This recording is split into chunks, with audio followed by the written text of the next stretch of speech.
السلام عليكم. معكم أخوكم في الله سيف مزعاش من قناة Medicine with Dr. Saif Mzaj. Alors, les MICI, c'est vraiment un chapitre incontournable en gastro-entérologie et on va se l'avouer, il est souvent très redouté parce qu'il est dense et franchement complexe. Mais pas de panique, bienvenue dans cette session de révision pensée pour être super intelligente et à très haut rendement. Notre objectif aujourd'hui, c'est de plier ce chapitre des maladies inflammatoires chroniques de l'intestin, donc pour tous ceux qui préparent les examens universitaires ou le fameux concours du résidanat, c'est exactement le moment de consolider tout ça. On va transformer ce cours massif en concept ultra clair avec des mécanismes logiques et les mots-clés absolus qui vont vous faire gagner un maximum de points le jour J. Allez, on y va! Voici notre plan d'attaque pour cette analyse. On va suivre une logique très simple. 1. L'introduction et les définitions. 2. La physiopathologie. 3 et 4. La clinique et le diagnostic. Et on terminera par l'évolution et les traitements. Mais attention, le vrai secret pour tout retenir aujourd'hui, c'est la comparaison. On va passer notre temps à opposer la maladie de Crohn à la rectocolite hémorragique, la fameuse RCH. C'est grâce à ce contraste que tout va devenir limpide. Allez, on plonge directement dans le premier point de notre programme, les bases et les définitions qu'il faut absolument maîtriser. Concrètement, les MICI, c'est quoi? Ce sont des maladies inflammatoires chroniques du tube digestif dont on ne connaît toujours pas la cause exacte. Mais ce qu'il faut absolument garder en tête, c'est leur évolution qui est hyper capricieuse. Ça marche par poussées. Des poussées inflammatoires imprévisibles, souvent invalidantes, qui vont alterner avec des phases de rémission où la maladie se tait complètement. Et puis, parlons des patients. Ces pathologies, elles ne frappent pas au hasard. Elles touchent principalement des adultes jeunes, avec un énorme pic entre 20 et 30 ans. Imaginez un peu, c'est en pleine force de l'âge. Donc l'impact sur les études, la vie sociale et le début de carrière, il est juste colossal. Et là, on arrive sur la base anatomique. C'est le socle de tout notre raisonnement. D'un côté, on a la maladie de Crohn. Elle n'a aucune limite. Elle peut toucher n'importe quel bout du tube digestif, de la bouche jusqu'à l'anus, même si elle adore particulièrement l'iléon terminal. Et le mot-clé magique pour Crohn, les lésions sont toujours discontinues. Ça fait des sortes de patchs malades au milieu de zones parfaitement saines. De l'autre côté, la RCH, c'est tout l'inverse. Elle est strictement bloquée au rectum et au côlon.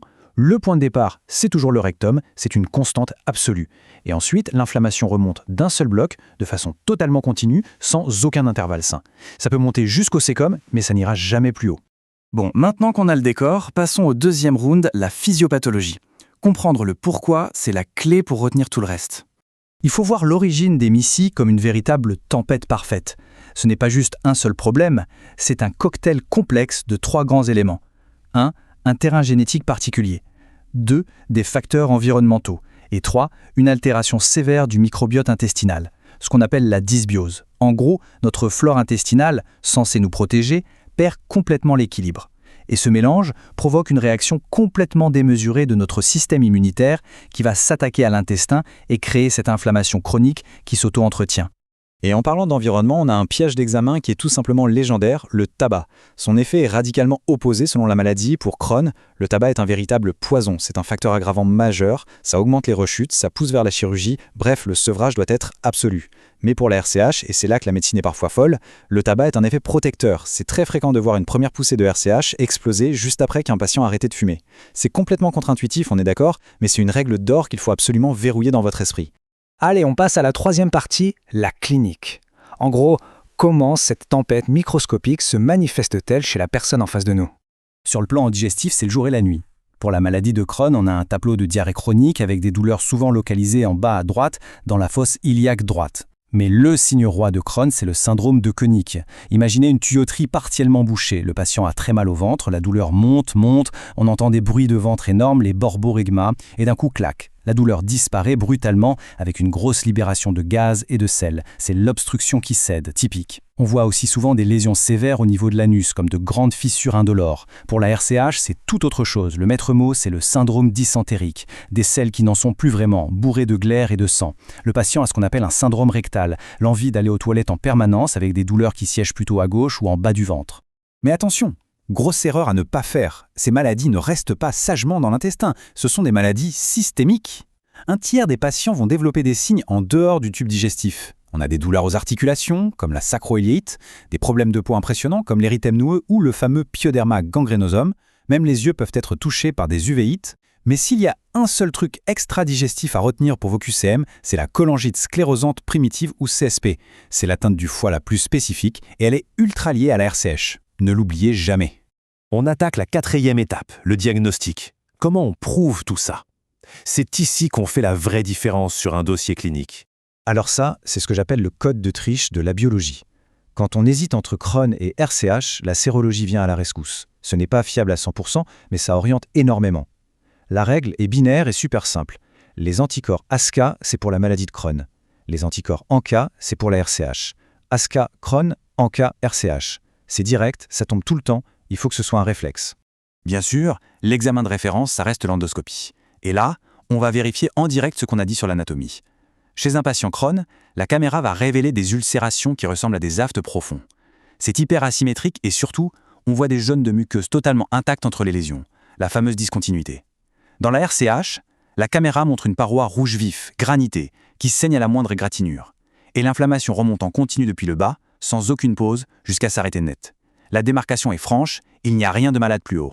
Si on fait des biopsies et qu'on regarde ça au microscope, on a les véritables cartes d'identité des deux maladies. Pour Crohn, retenez le mot transmural. L'inflammation ne reste pas en surface, elle transperce toute l'épaisseur de la paroi intestinale. Et surtout, on y trouve des granulomes épithélioïdes gigantocellulaires. Rien que le nom fait peur, mais c'est le mot-clé ultime.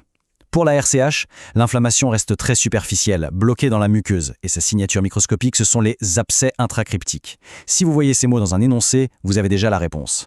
Une fois le diagnostic posé, il faut savoir si c'est grave et si c'est urgent. Pour la RCH, on utilise le score de True-Love et WITS. C'est un score super pertinent, parce qu'il mélange la clinique et la biologie. On regarde le nombre de selles, et le sang, bien sûr, mais on regarde aussi le pouls, la température, l'hémoglobine. Pourquoi ? Parce que si le patient est tachycarde, fiévreux et anémié, c'est que l'inflammation est en train d'intoxiquer tout l'organisme. Et ça, c'est une urgence qui nécessite une hospitalisation directe. Pour la maladie de Crohn, l'outil le plus pratique en consultation, c'est l'indice de Harvey-Bradshaw. C'est un petit score très malin qui évalue l'état général du patient, ses douleurs, ses selles liquides de la veille et s'il a des complications. En gros, un score en dessous de 4, on est tranquille, la maladie dort. Mais dès qu'on dépasse 12, alerte rouge. La poussée est sévère, il faut taper fort avec les traitements. On arrive dans la dernière ligne droite de cette révision, comment tout ça évolue dans le temps et surtout, comment on soulage nos patients. Si on ne fait rien, ces maladies dégénèrent, mais chacune à sa manière en suivant sa propre logique. Vous vous rappelez de l'inflammation transmurale de Crohn qui transperce tout ? Eh bien logiquement, ça va créer des sténoses qui bouchent le tuyau, des fistules qui créent des tunnels anormaux entre les organes et des abcès pleins de pus. C'est très mécanique. La RCH, elle, est superficielle mais très étendue. Ses grands dangers à court terme, c'est la cholectasie, le fameux mégacolon toxique qui risque de se perforer, ou les grosses hémorragies. Et à long terme, l'inflammation permanente de la muqueuse fait grimper en flèche le risque de cancer colorectal. Ça demande une surveillance en béton. Alors, comment on traite tout ça ? On utilise une stratégie en escalier, le fameux step up.